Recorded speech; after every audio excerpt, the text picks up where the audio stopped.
मैंने इतिहास में बहुत से महापुरुषों को अध्ययन किया है, परंतु अपने बचपन से ये जो इतिहास में शहीद भगत सिंह हुए, इनके इनके इनके मैं अपने आप को इनके बहुत ज़्यादा करीब समझता हूँ। बचपन से ही मेरे जीवन पे इनका बहुत प्रभाव रहा है। एक 23 उम्र की आयु में एक बच्चा इतने बड़े बड़े काम देश के लिए कर जाता है और स्वेच्छा से निर्भय होकर फांसी पर चढ़ जाता है। ऐसा उदाहरण, ऐसा बलिदान विश्व में कहीं देखने को नहीं मिलता। तो इनसे प्रेरित होकर हमेशा मेरे मन में रहा, एक सपना रहा कि मैं इनको लेकर कुछ करूं, कुछ इवेंट करूं, कुछ इनके लिटरेचर को, इनके विचारों को समाज में, यूथ तक, जो आज का युवा है उन तक पहुंचाया जाए कि कैसे 23 वर्ष की आयु में उस वक्त एक बच्चे ने इतना बड़ा बलिदान दिया। और आज का युवा, 23 वर्ष का बच्चा क्या होता है समझ भी नहीं होती। माँ बाप समझाते रहते हैं उनको और उनको अपने हिसाब से पालते पोसते हैं, परंतु उस वक्त, उस आयु में इतनी परिपक्व समझ शहीद भगत सिंह जी में थी। मैं उनसे इतना अत्यधिक प्रभावित हूँ कि जब भी मैं समाज में किसी बुराई को देखता हूँ, कोई भ्रष्टाचार को देखता हूँ, किसी पीड़ित को जब कोई परेशान करता है, कोई अनायास ही किसी पे अत्याचार करता है, तो मेरे मन को बहुत पीड़ा होती है।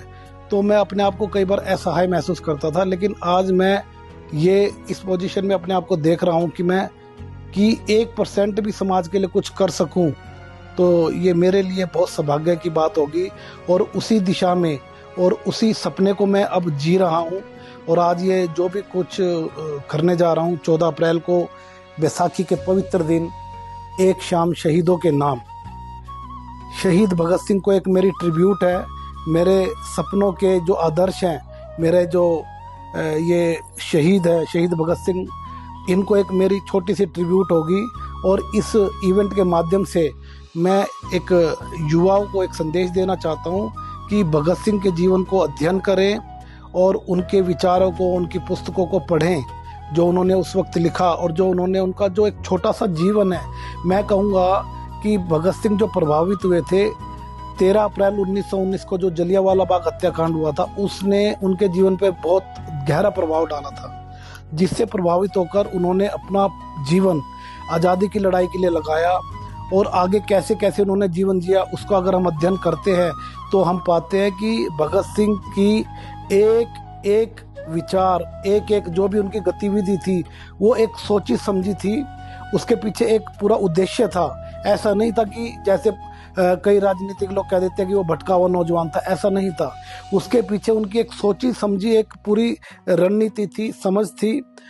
आपने देखा होगा, इतिहास में पढ़ा होगा कि कांग्रेस ने उस वक्त डोमिनेंट स्टेटस की मांग की थी, और ये भगत सिंह जी थे जिन्होंने पहली बार कहा था कि हमें फुल इंडिपेंडेंस चाहिए, हमें पूर्ण स्वराज चाहिए।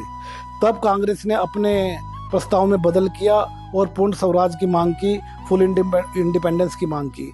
तो उस उम्र में जैसे अंग्रेज सरकार पब्लिक सेफ्टी बिल लाई, ट्रेड डिस्प्यूट बिल लाई, उनका विरोध करने के लिए कितना साहसिक कार्य भगत सिंह जी ने किया। अपने जो उनके आदर्श क्रांतिकारी थे उनसे प्रेरणा लेते हुए उन्होंने असेंबली में, जो आज की पार्लियामेंट है, उसमें बम फेंके, जो किसी को नुकसान करने वाले नहीं थे, केवल आवाज़ करने वाले थे। और उन्होंने कहा था कि बहरों को सुनाने के लिए आवाज़ की ज़रूरत होती है। वो आवाज़ के लिए उन्होंने बम फेंके और अंग्रेजी सरकार को, अंग्रेजी हुकूमत को हिला दिया। और क्या क्या नहीं उनके ऊपर अत्याचार हुए, जेल में भूख हड़ताल की, ताकि जो भेदभाव जो अंग्रेज कैदी थे उनके साथ और जो भारतीय कैदी थे उनके साथ किया जाता था, उस भेदभाव के खिलाफ उन्होंने लड़ाई लड़ी। और उसमें 116 दिन की भूख हड़ताल उन्होंने उस वक्त की, जिसमें हमारे परम पूजनीय जतिन दास जी चले गए और ये लड़ाई जारी रखी गई। और अंत में अंग्रेजी सरकार झुकी और भगत सिंह की और उनके साथियों की जीत हुई। लेकिन मैं एक बात से बहुत दुखी हूँ, आज़ादी के बाद से 1947 से लेकर आज तक अपने लोग आ गए, अपनी सरकारें आ गई, अपनी नेता आ गए, परंतु सरदार भगत सिंह को जो सम्मान समाज में मिलना चाहिए था, जो न्याय मिलना चाहिए था, जो उनकी शहादत के साथ न्याय होना चाहिए था और अन्य क्रांतिकारियों के साथ होना चाहिए था, वो नहीं हुआ। मैं बहुत अपने आप को बहुत दुखी पाता हूँ ये जब देखता हूँ कि आज तक विश्व का सबसे बड़ा शहीद हमारे भारतवर्ष की मिट्टी में पैदा हुआ और हमारे भारतवर्ष की आज़ादी के लिए हंसते हंसते फांसी के तख्ते पर झूल गया, उसको आज तक आधिकारिक शहीद का दर्जा नहीं मिला। उनके पहले उनके बाद के लोगों को भारत रत्न दे दिए गए, परंतु इस व्यक्ति को, इस शहीद को, इस प्रेरक व्यक्तित्व को, शख्सियत को आज तक भारत रत्न नहीं मिला। मुझे समझ नहीं आता सरकारें क्या करती हैं। और एक और आज के समय में मैं जो देख रहा हूँ, राजनीति की कायरता में देख रहा हूँ कि किस तरह से राजनीतिक अपना रूप दिखा रही है। एक कहीं पर कोई मुस्लिम युवक, कोई मुस्लिम भाई को अगर कुछ हो जाता है, कुछ इंजर्ड हो जाता है, कुछ चोट लग जाती है, तो सारे के सारे नेता एक तरफ होकर उनकी हालचाल, उनकी चिंता करने लगते हैं, टोपियां पहन के। लेकिन जब एक हिंदू नवयुवक या हिंदू साथी, हिंदू भाई को कुछ होता है, तो एक भी नेता के मुंह से एक आवाज नहीं निकलती। अभी बांग्लादेश में हिंदुओं को जिंदा जला दिया गया, एक नेता नहीं बोला कि बांग्लादेश में हो रहा है, हमें क्या फर्क पड़ता है। लेकिन यही सब फिलिस्तीन में होता है, गाजा में होता है, तो ये सब लोग, ईरान में जैसे खामनेई का जो युद्ध में खामनेई का इंतकाल हुआ, तो उसमें सब लोग चीख रहे, चिल्ला रहे।